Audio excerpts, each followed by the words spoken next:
впечатление, че ние сме повярвали в Бог, който обича славата? О, да, абсолютно.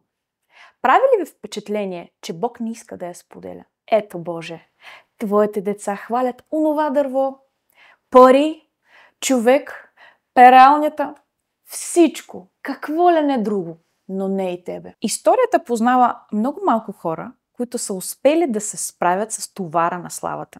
Защото държа да подчертая, това е товар.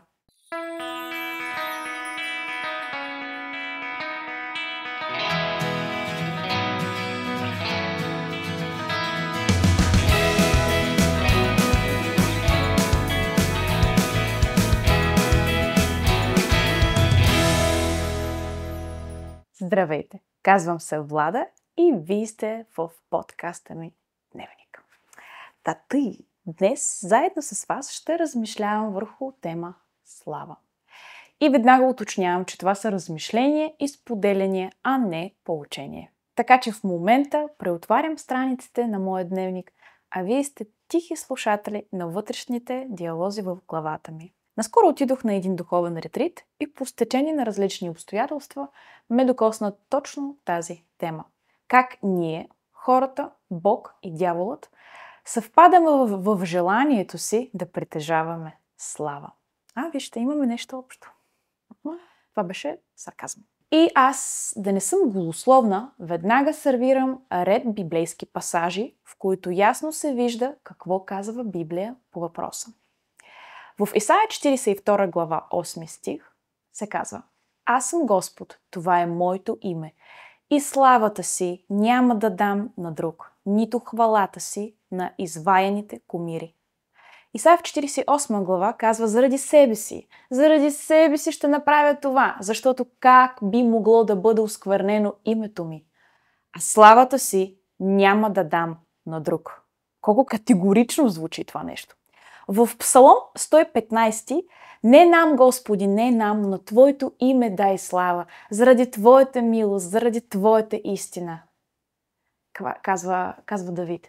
В Римляни 11 глава: Защото от Него и чрез Него и за Него е всичко, нему да бъде слава вовеки. Амин. В Откровение 4 глава 11 стих: Достоен си, Господи, да приемаш слава, чест и сила, защото Ти си сътворил всичко и по Твоята воля всичко съществува и е сътворено. В Йоан 17 глава 1 стих това казва Исус и дигна очите си към небето и рече: Отче, настана часът. Прослави сина си, за да те прослави той.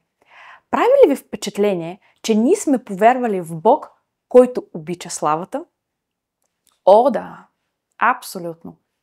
Прави ли ви впечатление, че Бог не иска да я споделя? Че Той обича славата си? Това сякаш е Негово притежание. И много неща в живота ни се случват заради славата Му. Сега ще засегнем малко пасажите, където се говори за дявола и славата. Същия пророк Исаия в 14 глава казва: Как си паднал от небето, денице, сине на зората, разбил си се у земята, ти, който покоряваше народите, а ти говореше в сърцето си: ще възляза на небесата по-горе от Божиите звезди, ще въздигна престола си и ще седна на планината на събранието в краищата на север, ще възляза в облачните висини, ще бъда подобен на Всевишния. Вау! В Матей 4 глава се казва: Пак го взема дяволът и го завежда на една много висока планина и му показва всички царства на света и тяхната слава и му казва: Всичко това ще ти дам, ако паднеш и ми се поклониш. Тогава Исус му казва: Махни се от мене, Сатана, защото е писано: Господу Богу твоему ще се поклониш и нему едному ще служиш. Във 2 Солунци, 2 глава, 3-4 стих се казва следното: Да не ви прелести никой по никой начин, защото оня ден няма да дойде, докле първо не дойде отстъплението и не се открие човекът на греха, синът на погибълта, който се противи и се превъзнася над всичко, що се нарича Бог или святост, та дори седи в Божия храм като Бог и представя себе си за Бог и се превъзнася. Струва ми се, че дяволът конкретно цели да вземе мястото на Бог. Ако не сте съгласни, напишете го долу в коментарите. Той иска да бъде повече от него. Самият Бог да му се поклони, а значи дяволът да стане Бог. Поклонението и славата са атрибути на власт и божественост. За момент, някакви си там 1000 години, в които съществува земята, Сатана успява да получи властта върху нея в мига, когато първият Адам доброволно я предава. Нещо, което ми направи впечатление, е, че не видях Сатаната да иска човек директно да му се поклони. Поправете ме, ако греша. Изглежда сякаш по-скоро това е борба между Бог и Сатана, ако мога така да я нарека, защото ние вече знаем, че Бог е победил. Хората са просто Божии деца, създадени по Негов образ и подобие. Но понеже носят Неговия дух, те са въвлечени в цялата тази работа. А как може да нараниш най-много родителя? Чрез децата. Така боли най-много.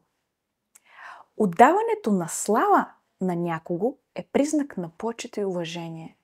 Смисълът на това, че дяволът иска слава, е в това, че той желае да отвлече хората от Бог. Тоест, вместо на Бог да му се дава слава, хората да я дават на всичко друго, но не и на този, на когото тя принадлежи. Ако не я даваш на Бог, ето го разковничето, моментално съгрешаваш, ставаш подсъдим и противен на Него. Целта на Сатаната е да изгубим фокуса си от Бог, да ти се замъгли този фокус, да се разсееш с всичко друго и по този начин той сякаш отмъщава на Бога. Ето, Боже, твоите деца хвалят онова дърво, пари, човек, пералнята, всичко, какво ли не друго, но не и тебе. И по този начин сякаш досажда на Бог. Сатаната искаше Божията слава, но не я получи и беше свален от земята. После на сцената се появяваме ние, хората, които сме Божието творение и носим Бог вътре в себе си. И ето, любимите Божии деца са под прицел. Щом не може да вземе Божията слава директно, нито преди сътворението на света, нито успя да накара Христос да му се поклони, що пък да не пробва да атакува Божието творение. Идва при Адам, лъже, взема властта, която ни бе дадена от Бога и царува. Но Бог не се предава. Той праща своя единствен син. Интересно е как желанието за Божията слава погуби един прекрасен и красив архангел. Гордостта ли предшества падението? Я ми напомнете. Или може би да искаш нещо, което не ти принадлежи, е коренът на падението. Прави ми впечатление, че когато става въпрос за славата, която трябва да се отдаде на Бог, тя по дефиниция сякаш е негова. Тя е негова. Тя му принадлежи. Негова собственост е. Просто трябва да му я поднесем. Не може и не бива да я дадем на някой друг, да я разделим помежду си, да я споделим с някой. Бог винаги иска цялата слава за себе си и не иска да я присвояваме. Бог е много ясен и категоричен в това. Неговото си е негово. Не знам защо Сатаната толкова копнееше за нея, но що се отнася до човека, мисля, че човешкото същество не е предназначено да носи този товар. Въпреки това, където и да погледнеш, всеки я иска. Тази слава или парченството от похвала или признание. Сякаш когато тази слава или похвала, която копнеем, я получаваме, тя се съединява с грешната ни природа и се случва катастрофа. Историята познава много малко хора, които са успели да се справят с товара на славата. Защото държа да подчертая, това е товар. И все пак продължаваме да я искаме под една или друга форма. Защо? Да не би онази божествена частица, останала в нас, я иска? Или гордостта да бъдем като Бог? Или пък това може би да са две различни понятия за слава? И това, което искаме ние, и това, което иска Бог, са всъщност две различни неща. Оставям този въпрос отворен, понеже нямам отговор. Ако имате мисли по тази тема, с удоволствие ще ги чуя в коментарите. Прекрасна седмица!